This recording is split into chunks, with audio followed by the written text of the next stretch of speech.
অনেক দিন আগের কথা। এক ছিল বিরাট ঘন বন। তার চতুর্দিকে ৮টি রাজ্য ছিল। সকল রাজ্যের রাজারা অবসর সময় পেলেই তাদের দলবল নিয়ে সেই বনে হরিণ শিকারে যেত। বনের গহীনে অনেক ধরনের হরিণ বাস করলেও সেখানে আরও বাস করত একটি মায়াবী হরিণের দল।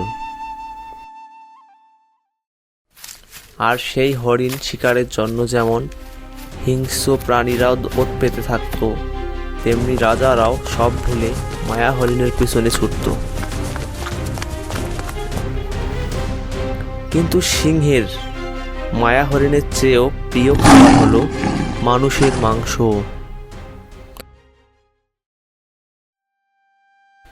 তবে মায়া হরিণ শিকার করা এত সহজ ছিল না, কারণ তারা কখনো দল ছাড়া হতো না। একদিন একটি বাচ্চা হরিণ না বুঝেই সেই দল থেকে ছুটে বাহিরে চলে আসে।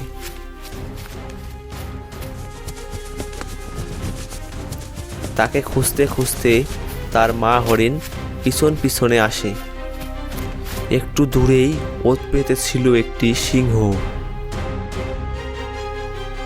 সে বাচ্চাটিকে ধরে ফেলল, কিন্তু মা হরিণ তা দেখে ভয়ে ভয়ে বলল, মহারাজ, দয়া করে ওকে ছেড়ে দিন, আমাকে খান। হ্যাঁ, কি বলো? দিনের পর দিন আমরা তোমাদের খাবো বলে ওৎ পেতে থাকি, আজকে বাগে পেয়েছি, ছেড়ে দিব? দয়া করে আমাদের ছেড়ে দিন মহারাজ, এর বদলে যা করতে বলেন করব। আচ্ছা, জীবনে তো অনেক প্রাণী খাইলাম, কিন্তু মানুষের মাংসের মতো স্বাদ তো পাই না। মায়া হরিণকে কাজে লাগিয়ে যদি মানুষের মাংস খাওয়া যায়। মহারাজ, কি ভাবছেন? দয়া করে ছেড়ে দিন, ও আমার একমাত্র সোনার টুকরা। যদি আমার কথা মতো চলো তাহলে তোমাকে ছেড়ে দিব। তোর বাচ্চা আমার কাছেই থাকবে, ওকে আমি দেখে রাখবো। তুইও প্রতিদিন একবার দেখে যেতে পারিস আমি ওই গুহায় একাই থাকি। তোর কাজ হলো তুই প্রতিদিন বনের বাইরে ঘাস খাবি, আর কোনো মানুষ তোকে শিকার করতে আসলেই লোভ দেখিয়ে আমার গুহার দিকে নিয়ে আসবি। কমপক্ষে 1 সপ্তাহে একটা মানুষ এনে না দিলেই আমি তোকেও খেয়ে ফেলবো। আচ্ছা মহারাজ, আপনি যেভাবে চান সেটাই হবে। পরের দিন থেকেই হরিণটি সব ভয় ছুঁড়ে বনের বাইরে গিয়ে ঘাস খাওয়া শুরু করলো। সে মেনেই নিল, মানুষও আমাদের ধরে নিয়ে গিয়ে মাংসই খাবে, তাহলে তাদের ক্ষমা করব কেন? এভাবে তো বেশ কিছুদিন আমার বাচ্চাটা বেঁচে থাকবে। এভাবেই সেই বনের মধ্যে যারা শিকারে আসে আর তারা মায়া হরিণকে দেখে তাড়া করে, তাকে লোভ দেখিয়ে সেই সিংহের গুহায় নিয়ে যায়।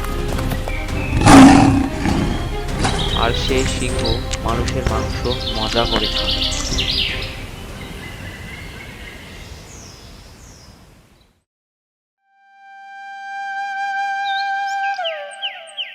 একদিন হলো কি, সেই বনের দিকে যাচ্ছিল কৈশবপুর রাজ্যের রাজকুমার সিংহ শিকার করতে। সে ছিল অনেক দয়ালু ও নিরীহ পশুর প্রতি ছিল তার অন্যরকম ভালোবাসা। সে শুধু হিংস্র প্রাণী শিকার করত আর তার চামড়া কাজে লাগাতো। সে মায়া হরিণকে দেখে উজিরকে বলল, দেখেছো, আসলাম সিংহ শিকারে, কিন্তু দেখো হরিণটি কত সুন্দর। ওকে যদি ধরতে পারতাম অনেক যত্নে বাড়িতে রেখে দিতাম, কিন্তু সে কি ধরা দিবে যদি তাকে আঘাত না করি? এই কথাগুলো শুনে হরিণটি মনে মনে বলল, আচ্ছা, সবাই আমাকে তীর মেরে ধরতে চায়, তার হাতে তীর থাকা সত্ত্বেও সে আবার আমাকে আঘাত না করেই ধরতে চায়। না, লোকটি মনে হচ্ছে ভালোই। আমি তাকে ইচ্ছে করে ধরা দিতে চাই আর সব কথা খুলে বলতে চাই। উজির, দেখবো নাকি চেষ্টা করে ধরা দেয় কি না? জি রাজকুমার, চলুন চেষ্টা করে দেখি। এই বলে রাজকুমার হরিণের দিকে চুপি চুপি এগোতে থাকে, কিন্তু হরিণ আর নড়ে না, সেখানেই দাঁড়িয়ে তার দিকে তাকিয়ে রইল, আর তার চোখে পানি। এটা দেখে রাজকুমার অবাক হলো, জিজ্ঞেস করলো, মায়া হরিণ, তোমার কি হয়েছে? তুমি কাঁদছো কেন? আর আমাদের দেখে পালাচ্ছ না কেন? আপনাকে খুব দয়ালু আর ভালো মানুষ মনে হচ্ছে। আমাকে আপনি সাহায্য করবেন? আপনি আমাকে সাহায্য করলে আপনি আমাকে যেখানে নিয়ে যাবেন যাব। হ্যাঁ, অবশ্যই সাহায্য করব, খুলে বলো। তারপর হরিণটি সব কিছু খুলে বলল রাজকুমারকে।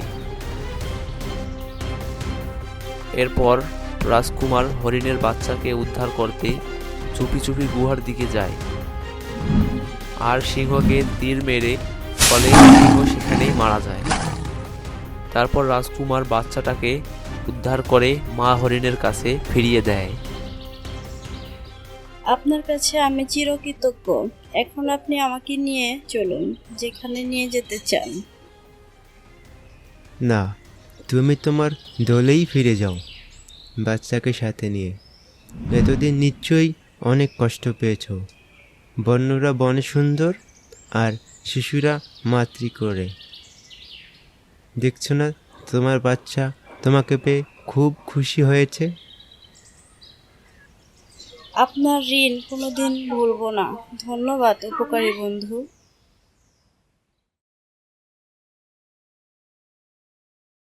এভাবে অনেক দিন কেটে গেল। হরিণের বাচ্চাটি অনেক বড় হয়ে গেল। এদিকে এক রাতে রাজকুমারের বিশ্বাসঘাতক চাচা রাজকুমারের গোটা পরিবারকে হত্যা করে তাকে বন্দি করে বনবাসে পাঠালো, আর সেনাপতিকে আদেশ দিল তাকে আধামরা করে একদম বনের মাঝখানে বেঁধে রাখবে, যাতে সিংহ আর হায়নার দল তাকে ছিঁড়ে ছিঁড়ে খায়।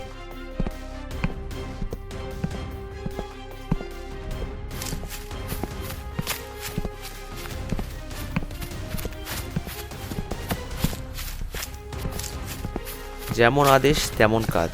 রাজকুমারকে নির্জন বনে হাত পা বেঁধে রেখে যাওয়ার কিছুক্ষণ পর সকাল হলো, কিন্তু রাজকুমার বেহুশ অবস্থায় পড়ে রইল। এদিকে ভাগ্যক্রমে এটা ছিল সেই বন, আর সেই জায়গায় যেখানে সেই মায়া হরিণের দল বাস করত। সকালবেলায় রাজকুমারকে দেখে হরিণের দল যখন সেখানে ভিড় জমালো, সেই মা হরিণ কাছে গিয়ে দেখল সেই রাজকুমার যে তাকে আর তার বাচ্চাকে কয়েক বছর আগে বাঁচিয়েছিল। এরপর হরিণ কাছে গিয়ে জিজ্ঞেস করলো, রাজকুমার, আপনি এখানে? এই অবস্থা কে করলো? তখন রাজকুমারের জ্ঞান ফিরল। হরিণটিকে চিনতে পেরে সে সব কষ্টের কথা খুলে বলল।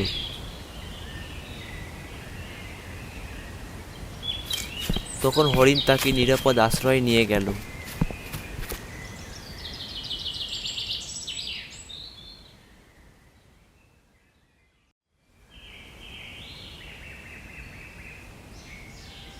এভাবেই রাজকুমার হরিণের দলের সাথে কিছুদিন কাটিয়ে দেয়, আর বনের ফলমূল খেয়ে বেঁচে থাকে। বড় হয়ে যাওয়া বাচ্চা হরিণটি তার চলার সাথী। তারা একসঙ্গে ঘুরে বেড়ায়। কিন্তু একদিন চলতে চলতে তারা সিংহের সেই গুহার দিকে পৌঁছালো। তখন রাজকুমার বলল, এই চুপ চুপ, এটা তো সেই গুহা যেখানে তোমাকে সিংহ আটকে রেখেছিল। হ্যাঁ, এটাই সেই গুহা। আমাকে আর কোনো দিন মা এদিকে আসতে দেয়নি। শুনেছি এখন এখানে অনেক সিংহ একসঙ্গে বাস করে। চলো এখান থেকে চলে যাই। তখন তারা বনের কিনারা দিয়ে হাঁটতেছিল। হঠাৎ রাজকুমার দূর থেকে দেখলো ওই রাস্তা দিয়ে তার বিশ্বাসঘাতক নিষ্ঠুর চাচা বনের দিকে কয়েকজন দলবল নিয়ে শিকারে আসছে। তখন তারা একটা ঝোপের আড়ালে লুকিয়ে পড়ল আর ঠিক করলো লোভ দেখিয়ে আজকে বিশ্বাসঘাতক চাচাকে সিংহের গুহায় নিয়ে যাবে। এরপর হরিণ তাদের সামনে এসে লোভ দেখাতে থাকে। মায়া হরিণকে দেখে রাজা বলে, এই ধর ধর, কোনো মতেই ছাড়িস না। আজকে মজা করে মায়া হরিণের মাংস খাবো। এই বলে রাজা দলবল নিয়ে হরিণের পিছনে ছুটতে থাকে। আর হরিণটিও সবাইকে ধীরে ধীরে বনের ভিতরে ওই গুহার দিকে নিয়ে যেতে থাকে। গুহার কাছে এসে হঠাৎ হরিণটি হারিয়ে যায়। কই গেল হরিণটা? ওই দেখেছ নিশ্চয়ই, ওই গুহায় ঢুকেছে, ধর ওটাকে। এই শুনে গুহার মুখে সবাই গেছে। সিংহ একসঙ্গে রাজার দলবলকে আক্রমণ করে, তাদের ঘাড় মটকায় আর তাদের খেয়ে ফেলে। এভাবে হরিণটি রাজকুমারকে সাহায্য করলো। তারপর রাজকুমার তার রাজ্যে ফিরে যায় আর রাজত্ব ফিরে পায়।